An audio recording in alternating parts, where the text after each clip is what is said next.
Let's go ahead and service my catch can on my 2004 G35. And ironically enough, we're going to be using Scotch-Brite stainless steel scrubbers to do so. Okay, so let me first show you my catch can setup. This is on my 2004 G35. Should be the same for 350Zs, anything with the VQ35DE. So I do have a wire tuck, so it looks a little cleaner, but here's what we got. We got the PCV, one of the PCV hoses here, goes into a catch can. And then we have the other PCV hose that actually connects to the PCV valve on the valve cover. It goes in there. That goes into this catch can. It's just the eBay catch can. It is modified. I'll take it apart and show you how my setup is. And then I made this bracket that bolts onto this power steering reservoir bracket. So it kind of bolts on there and there. And then the catch can bolts to the top. So let's take it apart and then I'll show you how it works, how I service it. We'll see what's in there. I did already clean it out a couple weeks ago, but let's do it again. All right, so first thing I got to do is, it's kind of annoying, but I do have to undo the power steering bracket. So there's 3 bolts. Could be worse. All right, 1,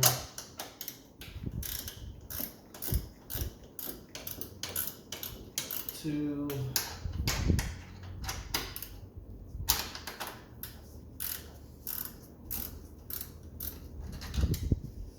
and 3.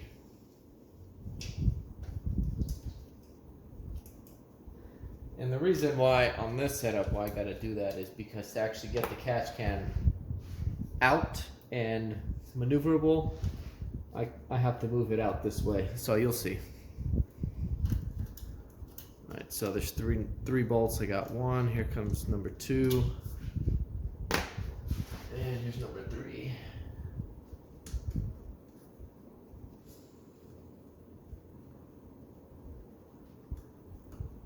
Come on.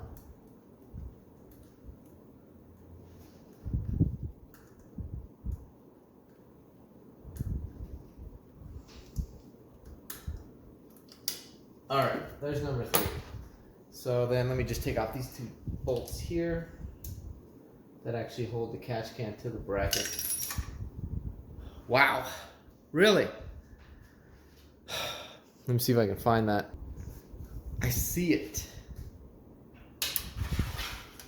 Whew. Thank God. All right, so I got the bolts off. So power steering bracket just comes up like this. I can move the catch can out of the way like that. Throw a rag underneath because there's going to be some oil. And I'll open up the catch can.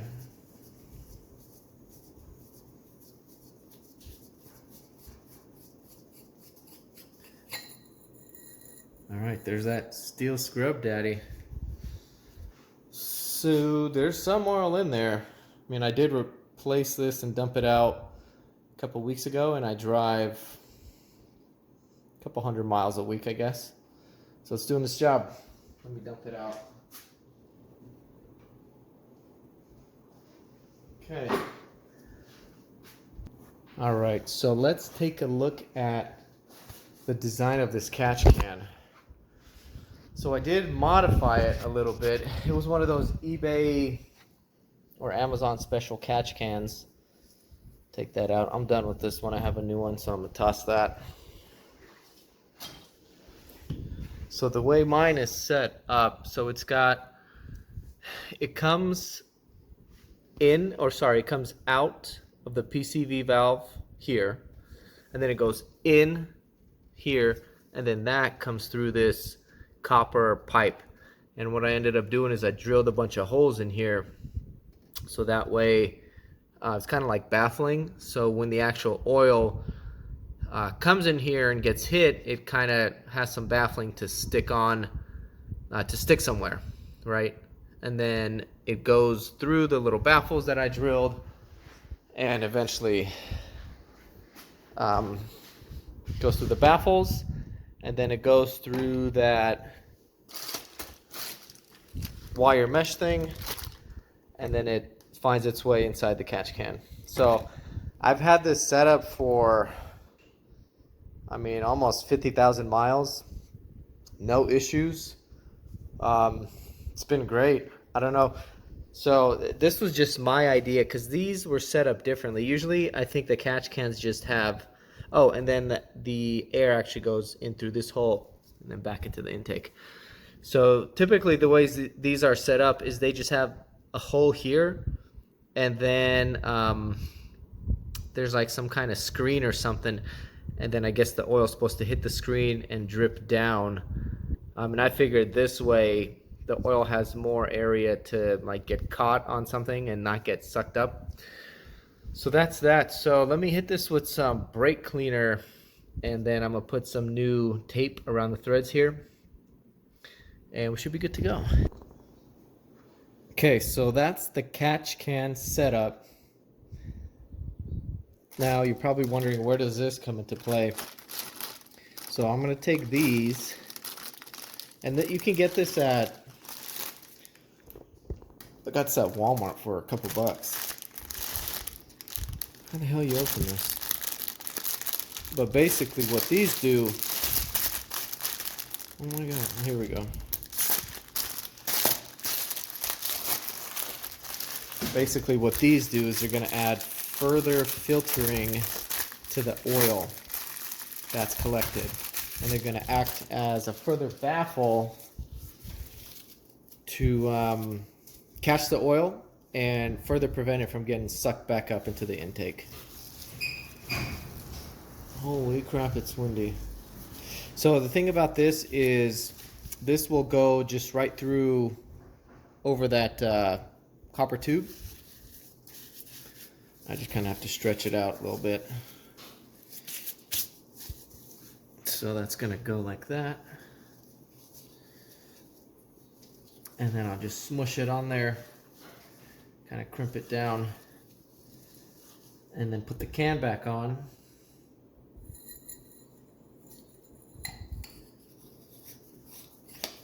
Tighten that up.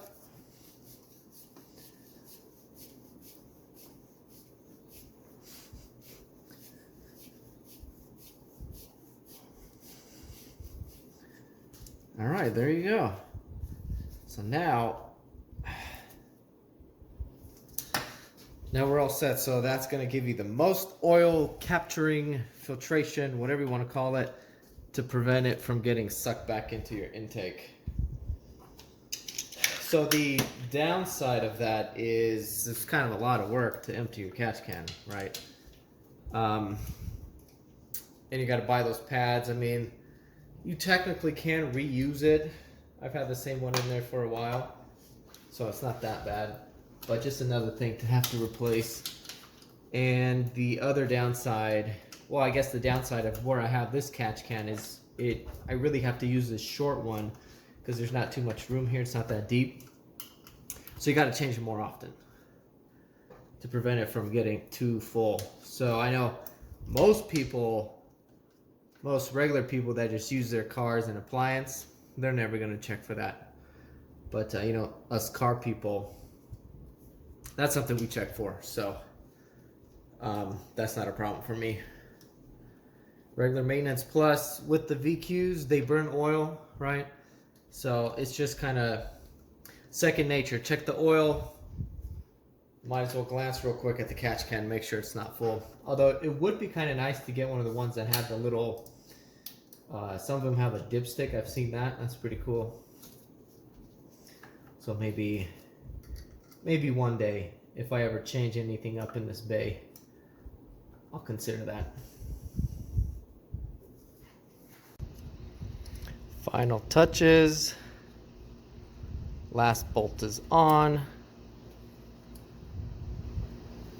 All right, that's how it's done. All right, guys, don't forget to change your catch can oil.